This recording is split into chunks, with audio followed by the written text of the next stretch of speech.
भी सबसे बेहतरीन उम्मीदवार नेशनल कॉन्फ्रेंस ने मैदान में उतारा है। और जिन्होंने ये सारा किया, जिन्होंने ये साजिश रचाई, जिन्होंने इस कॉन्स्टिट्यूएंसी को तितर बितर किया, उनको इलेक्शन लड़ने के लिए उम्मीदवार ही नहीं मिला।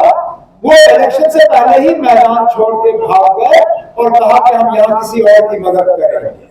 अब जब ये इलाका मतलब जब ये कॉन्स्टिट्यूएंसी बनी, हमें अपना अंदाजा था कि हमारा मुकाबला जो है वो बीजेपी के साथ होगा।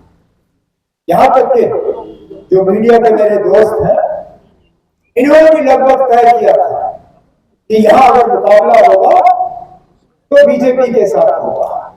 लेकिन देखिए सियासत में क्या हो जाता है।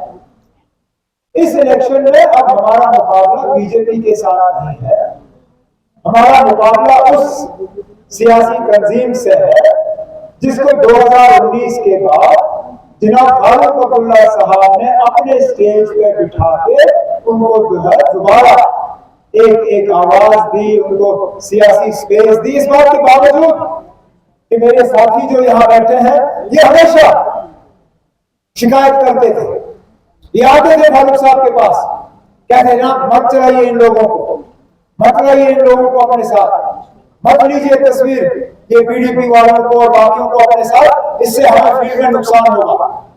और फारूक साहब ये कहते थे कि मुझे जमात का नहीं, मुझे जम्मू कश्मीर के आवाम के बारे में सोचना है, मुझे मौजूदा हालात के बारे में सोचना है। उनकी हमेशा कोशिश रही कि आप एक साथ मिलकर जो है हालात का मुकाबला करें। अब हम इंडिया अलायंस में इलेक्शन लड़ रहे हैं।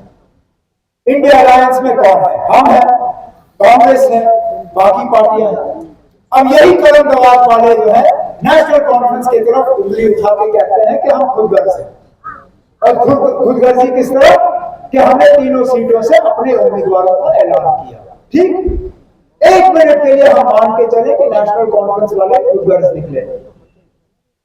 कांग्रेस ने हमारे इस मियां साहब के इलेक्शन में हमारी मदद का ऐलान नहीं किया, खुल के किया। उनके लीडर खड़े थे वहां पर जब मियां साहब ने कागज भरे। क्या कांग्रेस भी खुदगर्ज है? यहाँ पे हमारे जो साबका एमएलए हैं मोहम्मद यूसुफ तारिगामी साहब सीपीएम के, उन्होंने भी खुल्ला खुल्ला ऐलान किया कि सबसे बेहतरीन उम्मीदवार मैदान में वो नेशनल कॉन्फ्रेंस के मियां अल्ताफ साहब है और उनकी तरफ से पूरा सपोर्ट जो है वो भी अल्ताफ साहब को जाएगा। तो क्या हम ये मान के चले कि तारिगामी साहब वो भी खुदगर्ज है? अगर खुदगर्जी अगर किसी ने की तो यह गलत दवाब वाले ने की, क्योंकि जिस फॉर्मूला के तहत हमने डीडीसी का जो है मैंडेट बांटे, हमने उसी फॉर्मूला के तहत पार्लियामेंट के मैंडेट बांटे।